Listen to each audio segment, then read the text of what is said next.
itself is a word. The word is interesting because it's a word that comes from a pagan.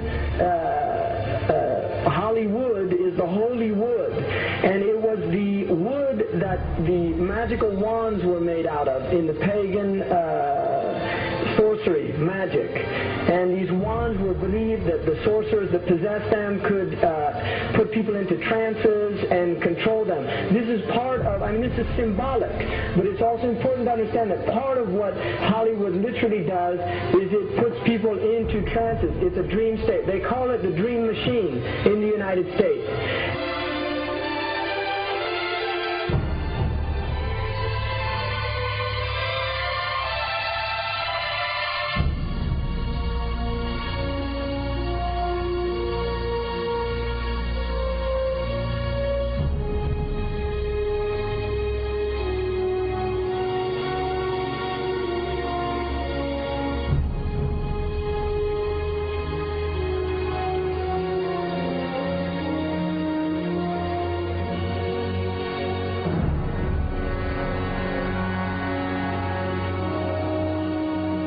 Creates fantasies for people. It puts people into these things. Now, one of the things is interesting that in the part of what's done in movie theaters, in darkened rooms where people watch television, is literally a trance state that occurs through what's called suspended state of disbelief. You enter into a state, you suspend your disbelief and enter into a state whereby you begin to believe what you internally realize is imagination.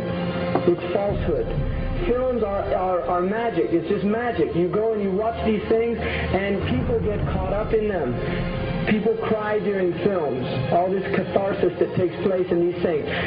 Many of the films, and this is an important element in the control mechanism, is literally allow people to go and have certain type of catharsis as a purging experience, which Aristotle talks about the necessary element. One of the necessary elements of tragedy is to create this cathartic experience.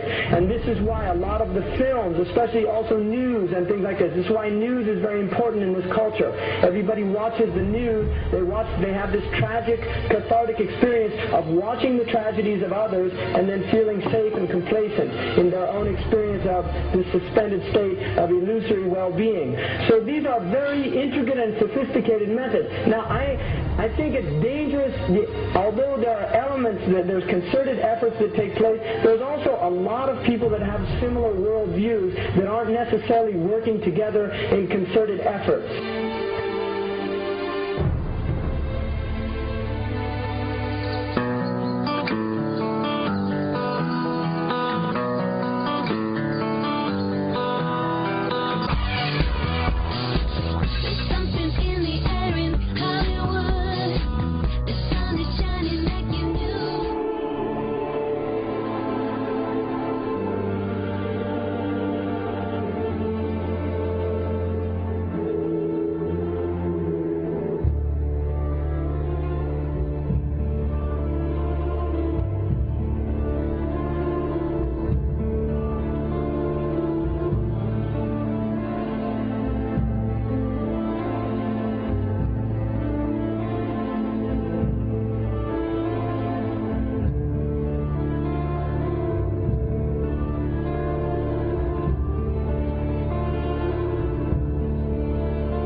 much like this.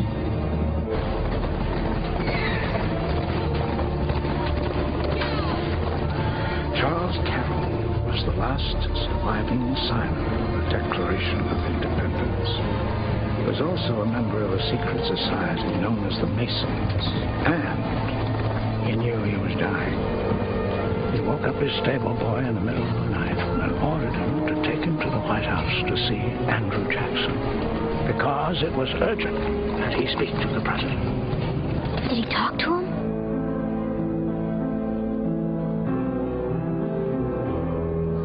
No, he never got the chance. The president wasn't there that night.